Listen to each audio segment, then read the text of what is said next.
Welcome once again to the hour of the time. I'm William Cooper. Ladies and gentlemen, make sure that you stay glued to your radio tonight as we bring you another in the never-ending series that we call Mystery Babylon.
Tonight's episode, ladies and gentlemen, is entitled Darkness. There is no study so intriguing and yet so mysterious as that of the early religions of mankind. To trace back the worship of God to its simple origin, and to mark the gradual process of those degrading superstitions and hallowed rites which darkened and finally extinguished His presence in the ancient world. At first, men enjoyed the blessings of nature as children do in an age of innocence without inquiring into causes. It was, in fact, sufficient for them that the earth gave them herbs, that the trees bore them fruit, that the stream quenched their thirst. They were happy, and every moment, though unconsciously, they offered a prayer of gratitude to Him whom as yet they did not know. And then a system of theology arose, amongst them vague and indefinite as the waters of the boundless sea. They taught each other that the sun, the earth, the moon, and the stars were moved and illumined by a great soul which was the source of all life, which caused the birds to sing, the brooks to murmur, and the sea to heave. It was a sacred fire which shone in the firmament, and in mighty flames it was a strange being which animated the souls of men, and which, when the bodies died, returned unto itself again. Ancient man silently adored this great soul in the beginning and spoke of him with reverence. And sometimes they raised their eyes timidly to his glittering dwelling place on high. And soon they learned to pray. When those whom they loved lay dying, they uttered wild lamentations and flung their arms despairingly toward the mysterious soul. For in times of trouble, the human mind, so imbecile, so helpless, always clings back to something that is much stronger than itself. As yet, in that time, they worshipped only the sun, the moon, and the stars. And not as gods, but as visions of that divine essence which alone ruled and pervaded the earth, the sky, and the sea. They adored him kneeling with their hands clasped and their eyes raised. They offered him no sacrifices. They built him no temples. You see, they were content to offer him their hearts, which were full of awe, in his own temple, which was full of the grandeur of nature. For the God they worshipped was indeed nature's God.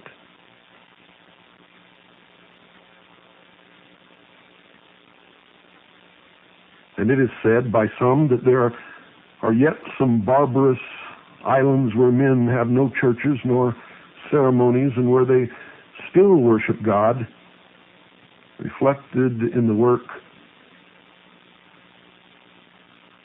of his uncountable hands, and the mystery and the balance and the perfection of nature. But you see, they were not long content with this simple service. There were those amongst them who learned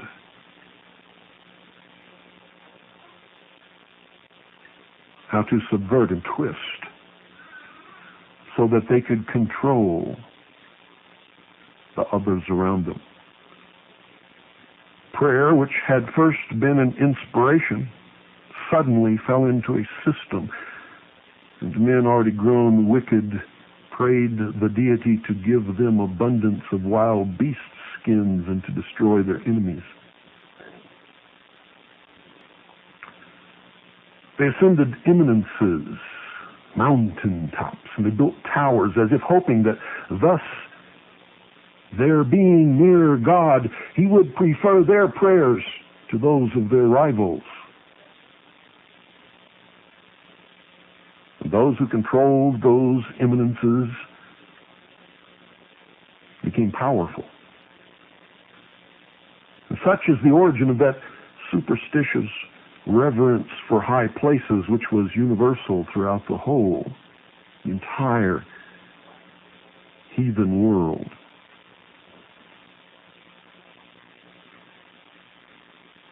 And then, it is clear in the ancient annals that someone came forth. Orpheus was born. And he invented instruments which to his touch and to his lips gave forth notes of surpassing sweetness, and with these melodies he enticed the wondering innocent savages into the recesses of the forest. And there Orpheus taught them precepts of obedience to the great soul and of loving kindness toward each other in harmonious words. And he became the high priest. And so they devoted groves and forests to the worship of the deity.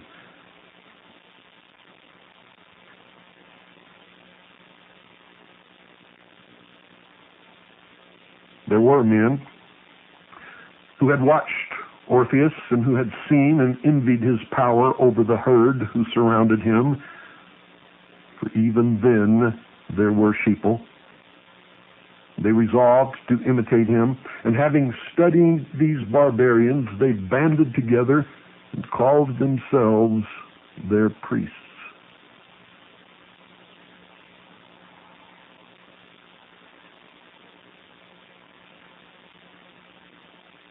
Religion is divine, but its ministers, after all, are men. The idea from the beginning that imperfect men could rule imperfect men is flawed. For alas, sometimes they are demons with the faces and wings of angels.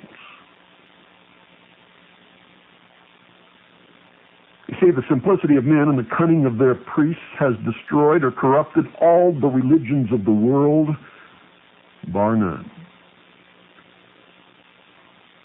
For these priests, ladies and gentlemen, taught the people to sacrifice the choicest herbs and flowers.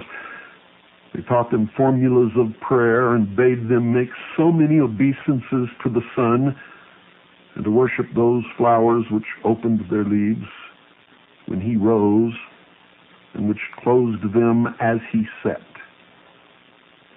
For that great ball of fire that makes its way from dawn to dusk across the sky was seen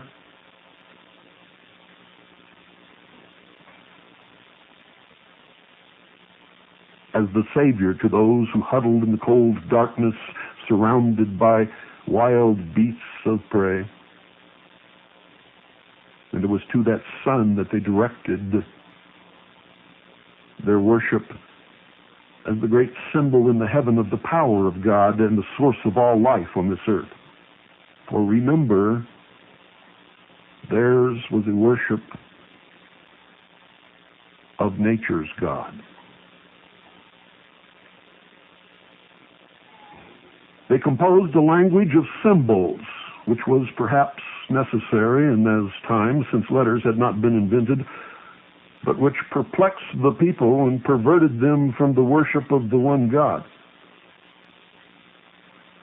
Those symbols are still used upon the sheeple of the world today. The great herd.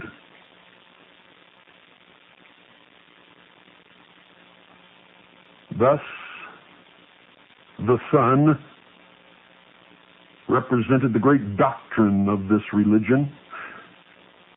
The moon represented the church, reflecting the pure light of the sun. And the sun and the moon were worshipped as emblems of God. And fire, by the philosophers of fire, as an emblem of the sun. Water, as an emblem of the moon, which by faith reflected the pure light of its master. The serpent represented the full body of the priesthood, the initiates, and was to be worshipped as an emblem of wisdom and eternal youth, since it renews its skin every year. Thus, it periodically casts off all symptoms of old age and begins anew. Reborn, if you will. And the bull, the most vigorous of animals and whose horns resembled those of the crescent moon, was also worshipped.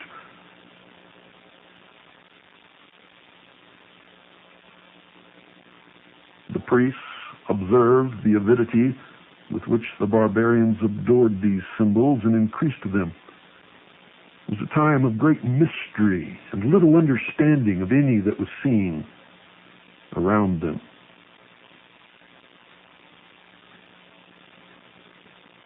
To ancient man, the sun was seen to die, and darkness descended around them. It was a time of great danger and cold. And then, as if by magic, the sun was reborn each morning and made its way across the sky, where it became old and then died again. And they began to measure their world by the seasons of the sun.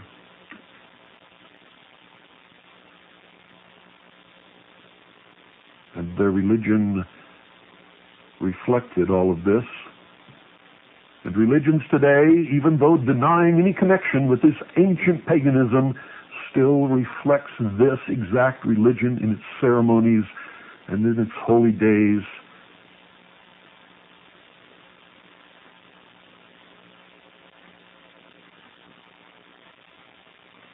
Even to the layout of its churches.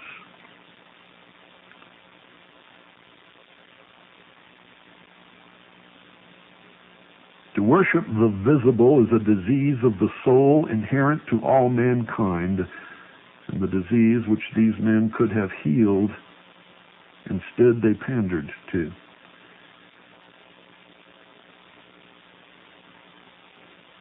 It is true that the first generation of men might have looked upon these merely as the empty symbols of a divine being, but it is also certain that in time the vulgar forgot the God in the emblem and worshipped that which their fathers had only honored, and therefore the symbol became the God.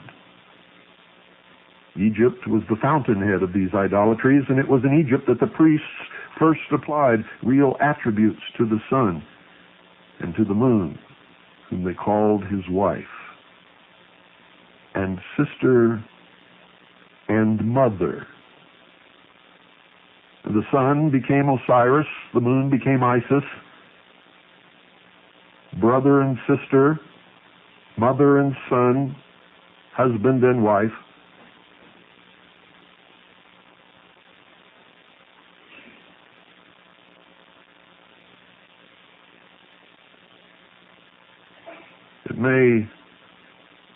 It may perhaps, for those of you who have not heard it, maybe have not been listening to this broadcast for a great period of time, it may perhaps interest you to listen to the very first fable of the world.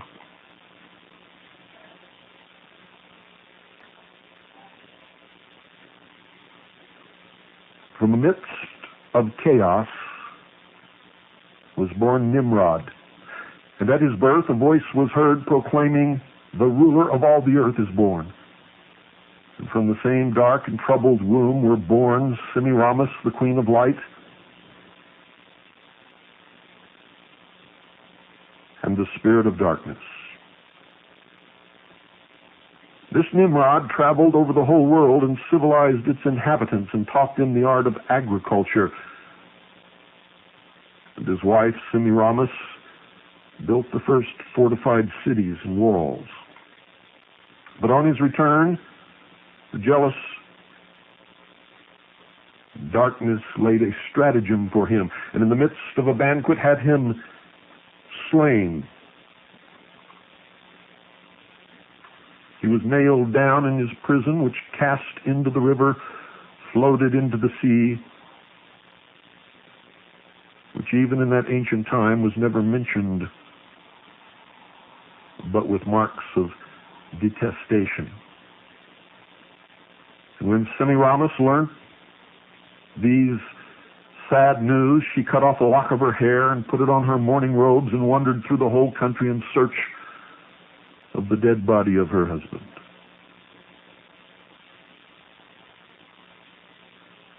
Eventually, she found it.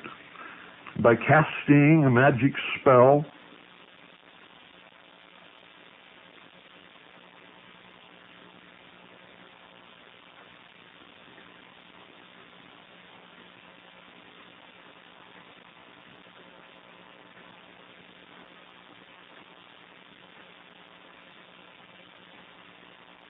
a magical intercourse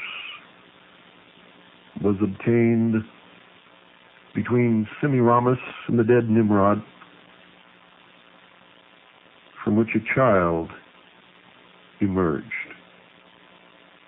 The child was Tammuz. And Semiramis fed the infant with her finger instead of with her breast, and put him every night into fire to render him immortal.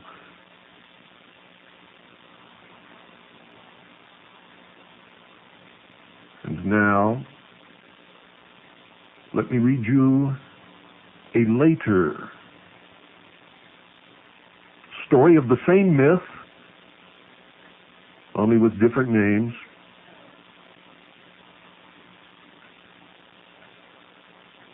And I have to depart from my narration here and read this to you.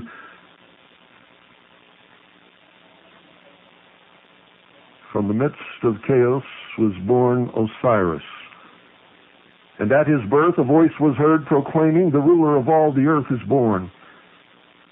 And from the same dark and troubled womb were born Isis, the queen of light, and Typhon, the spirit of darkness.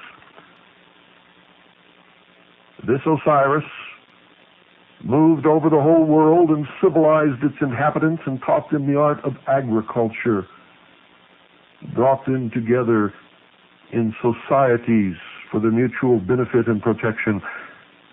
But on his return to Egypt, the jealous Typhon laid a stratagem for him, and in the midst of a banquet had him shut up in a chest which exactly fitted his body. He was nailed down in his prison,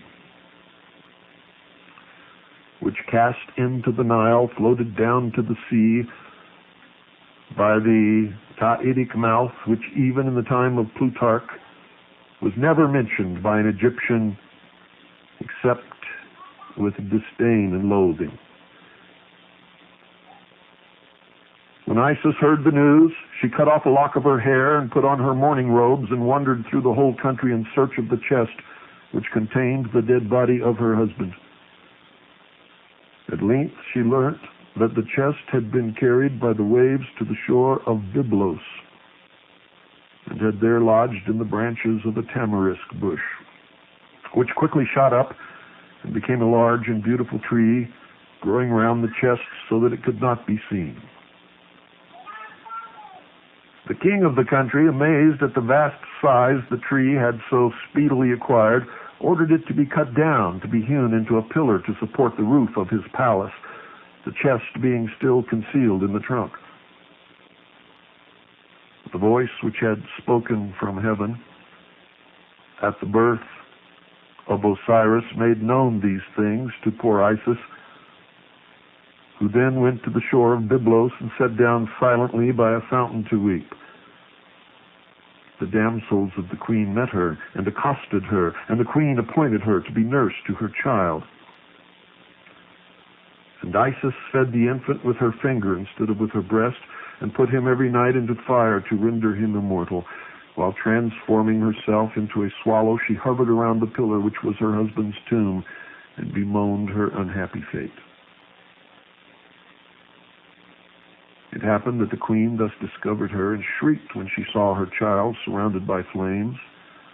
And by that cry she broke the charm, and deprived him of immortality.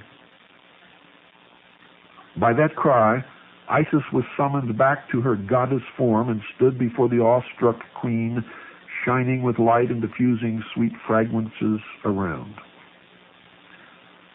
She cut open the pillar and took the coffin with her and opened it in a desert. There she embraced the cold corpse of Osiris and wept bitterly.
Isis returned to Egypt and hid the coffin in a remote place, but Typhon, hunting by moonlight, chanced to find it and divided the corpse into 14 pieces. Again, Isis set out on her weary search throughout the whole land, sailing over the finny parts in a boat made of papyrus. She recovered all the fragments except one, which had been thrown into the sea. Each of these she buried in the place where she found it, which explains why in Egypt there are so many tombs of Osiris. And instead of the limb which was lost, she gave the phallus to the Egyptians, the disgusting worship of which was thence carried into Italy, into Greece, and into all the countries of the East. And today, people pay obeisance to this phallus when they stand in awe of the Washington Monument, or when they attend spike training, for truly, it is the shaft. When Isis died, she was buried in a grove near Memphis. Over her grave was raised a statue covered from head to foot with a black veil, and underneath was engraved these divine words, quote, "I am all that has been, that is, that shall be, and none among mortals has yet dared to raise my veil," end quote. Beneath this veil, ladies and gentlemen, are concealed all the mysteries and learning of the past. A young scholar, his fingers covered with the dust of venerable folios, his eyes weary and reddened by nightly toil, will now attempt to lift a corner of this mysterious and sacred covering. The folios are the old books that I have discovered in used bookstores across the country and around the world. And truly, in some of those dark and dim corners and shelves that have never been touched, I have been literally covered with the dust of years that has settled upon these ancient volumes. Those that I could afford have found their way into my library, where they still serve today.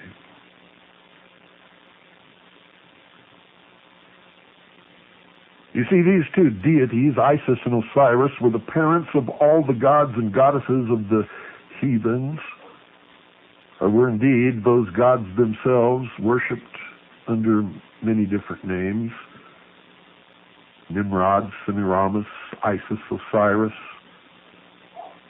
Diana, and Dionysus.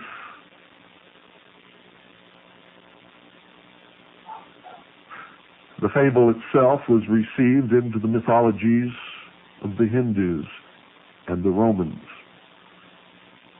Sira is said to have mutilated Brahma as Typhon did Osiris, and Venus to have lamented her slain Adonis as Isis wept for her husband, god, brother, son. And as yet, the sun and moon alone were worshipped under these two names. And as we have seen, besides these twin beneficial spirits, men who had begun to recognize sin in their hearts had created an evil one who struggled with the power of light and fought with them for the souls of men. I must tell you that in my studies I find that it has been natural through all history for man to fabricate something that is worse than himself rather than take the responsibility upon his own shoulders. And even in the theology of the American Indians, which is the purest of the modern world, there is found a Mahitu, or dark spirit.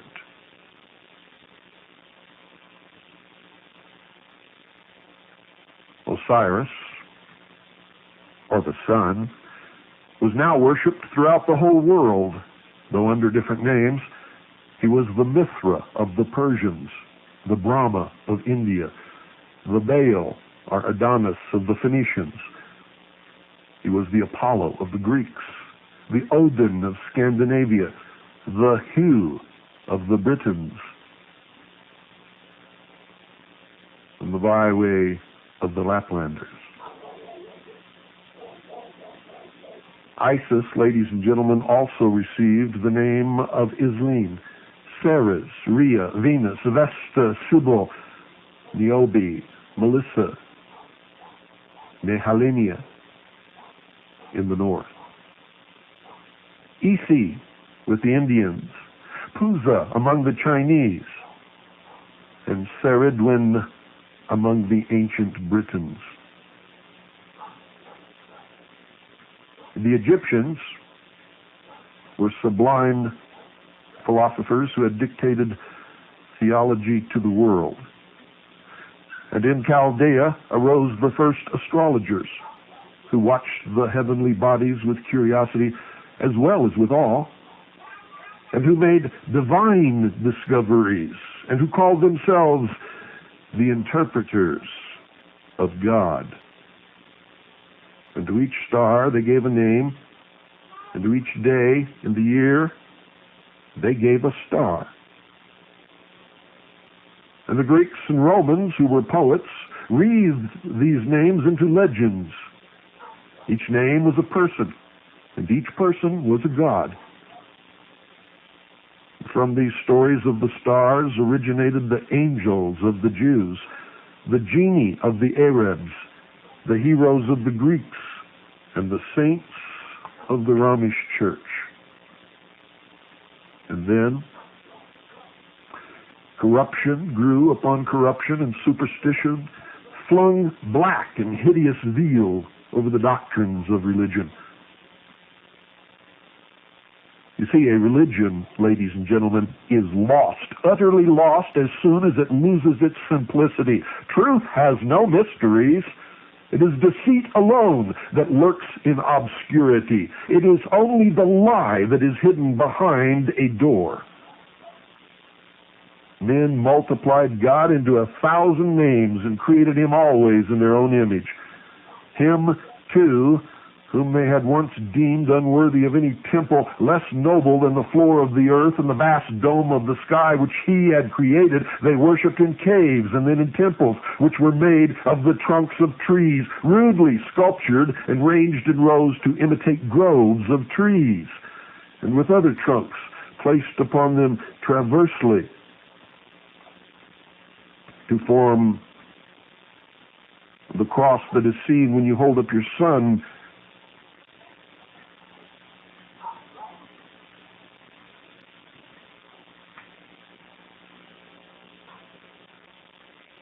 Behind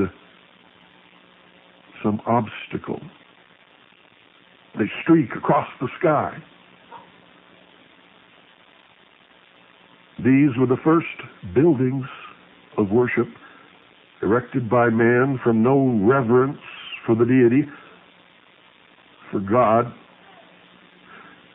but only to display that which they conceived to be a stupendous effort in art, and to display their knowledge and power so as to more adequately rule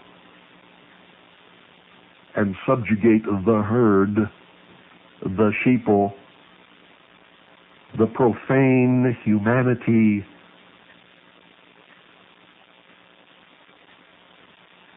that had not a clue, and still doesn't, by the way.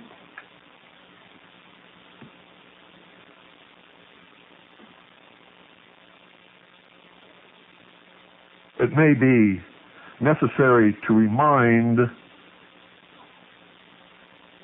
some of you that a superior being, God, if you will, must view the elegant temples of the Romans, the gorgeous pagodas of India, and the Gothic cathedrals of the Western world with feelings similar to those with which we might contemplate the rude efforts of the early heathens, or a hill of ants, who deemed God unworthy of the fruits and flowers which he himself had made, and offered to him the entrails of beasts and the hearts of human beings. Can you imagine the audacity, the arrogance of such a thing?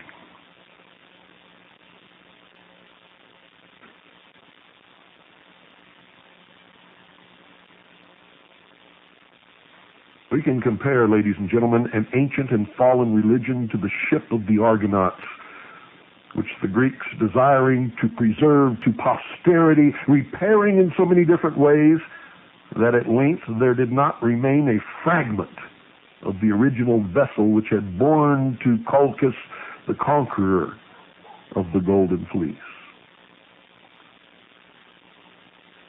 So let's pass over a lapse of many, many years, centuries, if you will, and then contemplate the condition of the nations in whom religion had been first born.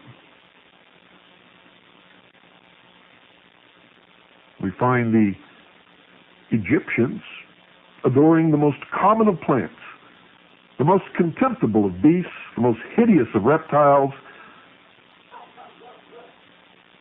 The solemnity and pomp of their absurd ceremonies held them up to the ridicule of the whole wide world. Clemens of Alexandria describes one of their temples thusly, quote, "The walls shine with gold and silver and with amber and sparkle with the gems of India and Ethiopia, and the recesses are concealed by splendid curtains. But if you enter the penetralia and inquire for the image of God for whose sake the fane was built, one of the pastophori or some other attendant on the temple approaches with a solemn and mysterious face, and putting aside the veil suffers you to obtain a glimpse of the divinity. And there, upon an altar, you behold a snake or a crocodile or a cat or some other beast, a fitter inhabitant of a cavern or bog than of a temple, or a giant penis, the Phallus of Osiris, which Isis had substituted upon the altar of Egypt. The priests of Egypt were always impostors, but once so celebrated, had degenerated into a race of jugglers, a circus, if you will. Also, the Chaldeans lived upon the fame of their fathers and upon their own base trickeries. No one was honest anymore. No one could point to God. No one understood that all the symbols of the universe and in nature represented the power of an unseen God that the first men worshipped. The Brahmins or Brahmins, whose priests of India once so virtuous and celebrated as being so wise, they too had fallen. Once they had forbidden the shedding of so much as an insect's blood. One day in the year alone, at the feast of Jagam, they were authorized to sacrifice the flesh of a beast, and from this many had refrained from attending, unable to conquer their feelings of abhorrence. But now, they had learnt from the fierce Scythians and from the Phoenicians who traded on their coast to sacrifice the wife upon her husband's pair to appease the gentle Brahma with the blood of men, and that ceremony continues to this day. The angels who had presided over them became savage demons who scourged them on to cruel penances, even to lifetimes of suffering and famine. And in the sacred groves where once the Brahmin fathers had taught their precepts of love, men emaciated, careworn, even dying, wandered sadly, waiting for death as tortured prisoners wait for their liberty. But worse still, these wicked priests sought through the land for the most beautiful young women and trained them to dance in the temples and to entice the devotees to their arms with lustful attitudes and languishing looks and with their voices, which mingled harmoniously with the golden bells suspended on their feet, they became prostitutes for the priesthood. They sang hymns to the gods in public and in private, enriched the treasuries of the pagoda with their infamous earnings. And thus a pure, very simple religion was debased by the avarice and lewdness of its priests, till the temples became a den of thieves. So prostitution sat enthroned upon the altars of the gods, and today it continues, although prostitution in a different way. Most religious meetings today are spiritual consumerism. It begins with a problem, and when the hour is over, the problem has been solved, and the coffers of the priest, the minister, have been filled in the process. Greece and Rome, buried in sloth and luxury, did not escape the general contamination. The emblem of generation, the phallus which Isis had bestowed upon the Egyptians, and which they had held in abstract reverence, had now obtained a prominent place in the festivals of these nations, as did the lingam and those of the Hindus, and it was openly paraded in processions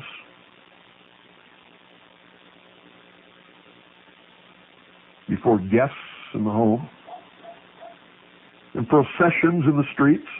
It was worn by Roman nations in bracelets upon their arms. It adorns our nation's capital as the Washington Monument and stands mocking us in Dealey Plaza in Dallas, Texas. The sacred festivals and mysteries which they had received from the Egyptians and for which the women had been wont to prepare themselves by continence and the men by fasting, were now mere vehicles for all the depravities and deceptions of the very lowest kind. Men were permitted to join the women in their worship of Bacchus or Adonis, of the Bona Dea, and even of Priapus. And so dissolute did the Dionysia become, ladies and gentlemen, that the civil powers were compelled, yea, forced to interfere with those of religion, and the Bacchanalia were abolished by a decree of the Roman Senate. But it was too late, for Rome's fate had been sealed. And the Jews, the chosen people of God, had not their religion changed? Had not God, weary with their sins, yielded them to captivity, scourged them with sorrow, menaced them with curses? And isn't the state of Israel more a secular state than a religious state today, despite the claims of Zionism? They worshipped Baal, Peor, the Priapus of Assyria. They sacrificed their children to Moloch. They had dancing girls in the holy temple. This corruption spared no race, no people, no religion, and no one can point to any other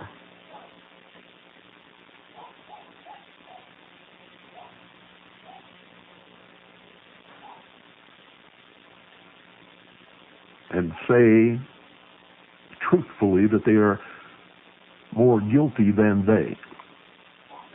For all are guilty. All people, all religions, all nations, all over this world have destroyed the simple precepts of all of the different religions of the world. And none resemble even slightly what they began to be. And I'm not going to go deeper into particulars that are so degrading to human nature. I can see you squirming on your seats as it is. So I will have mercy. I will instead invite you to follow me by steadily listening to the hour of the time to a corner where you may begin to more readily understand where we are at and where we are going, for there are many who have traveled this route before in the history of the world. It is enacted in cycles, and those who ignore history are doomed to repeat it.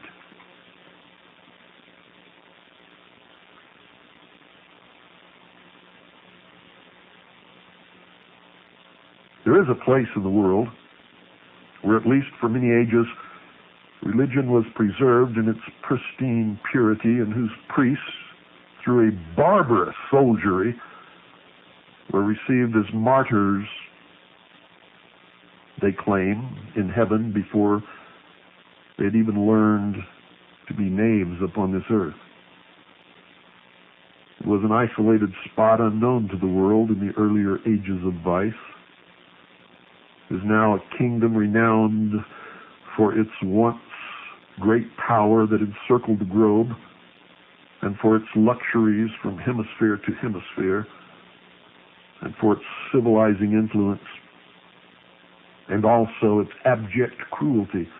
It was encircled by the blue waters of the German and Atlantic seas and abounded in the choicest gifts of nature. It was called the White Island, from the cliffs which still frown so coldly upon Gaul, and the land of green hills from its verdant mountains. There was a song during World War II called The White Cliffs of Dover. In subsequent broadcasts, and they may not be coming soon, I will take you to that land, and I will show you its priests in their white robes, and its warriors in the blue paint of war, and its virgins with their long and glossy yellow hair. And I will tell you the truth of the ancient religion of Britain, and it has absolutely nothing to do with any lost tribe of Israel.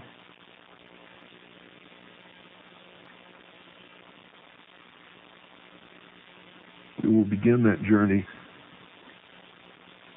some propitious evening, where I will lead you back into the past and relate to you why this land was called Albion and why Britain. Good night, ladies and gentlemen, and God bless each and every single one of you.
This is the voice of freedom.